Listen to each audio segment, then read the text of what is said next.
What's up, bro? We need a dance, bro.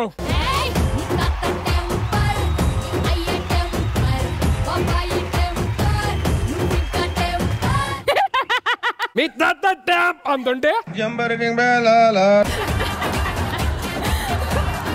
పోనీ at least face expressions అలా అన్నా ఉండాలి కదా.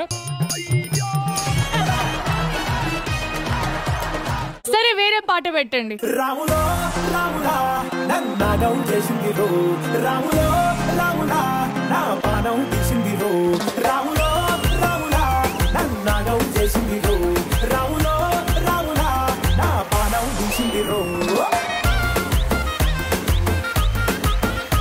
అస్సలు నాకే మీ ఏ పాటన్నా పెట్టు.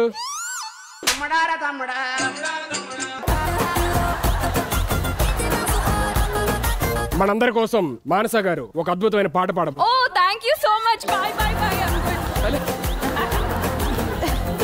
మీరు మల్టీ టాలెంటెడ్, నేను మల్టీ టాలెంటెడ్, ఇద్దరు మనసులు కలిసిపోయాయి కాబట్టి కలవలేదని చెప్పానా.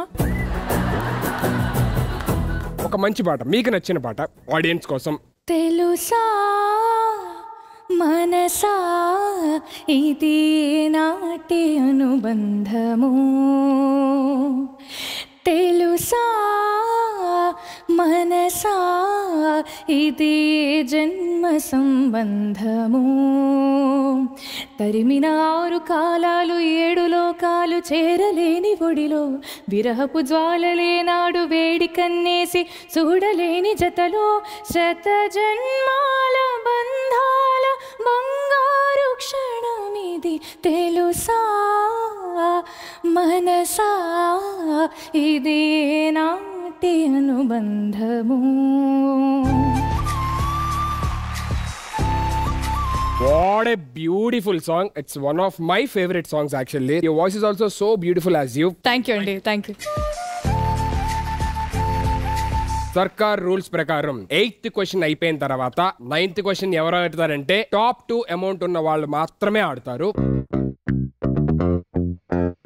On first place we are having Manasa garu with 13,30,000 rupees, Ananya garu with 3,27,000 rupees and Shivani garu with 2,35,000 rupees. Shivani గారు 8th క్వశ్చన్ లో మీరు లిస్ట్ లో ఉన్నారు కాబట్టి 9th క్వశ్చన్ మీకు ఆడే ఛాన్స్ లేదు. కానీ మీ దగ్గర ఉన్న అమౌంట్ ఇక్కడున్న ఇద్దరిలోని ఎవరికైనా సరే ఒక్కరికి మాత్రమే చెయ్యాలి. ఎవరికి ఇద్దాం అనుకుంటున్నారు? శివాని గారి వాలెట్ లోంచి 2,35,000 అనన్య గారి వాలెట్ లోకి ట్రాన్స్ఫర్ చేయాల్సిందిగా కోరుతున్నాము. దీంట్లో కూడా మీకు బంపర్ ఆఫర్ ఉంది. ఈ క్వశ్చన్ అడిగిన తర్వాత మీరు గనక ఆ క్వశ్చన్ కి రైట్ ఆన్సర్ చెప్తే మీరు ఎంతైతే బిడ్ చేశారో దానికి 3 times అమౌంట్ సర్కార్ మీకు ఇవ్వబోతారు. ఒకవేళ మీరు రాంగ్ చెప్తే మీరు ఎంత అమౌంట్ అయితే బిడ్ చేశారో ఆ అమౌంట్ మీ వాలెట్ లోంచి సర్కార్ దగ్గరికి ట్రాన్స్ఫర్ అవుతుంది.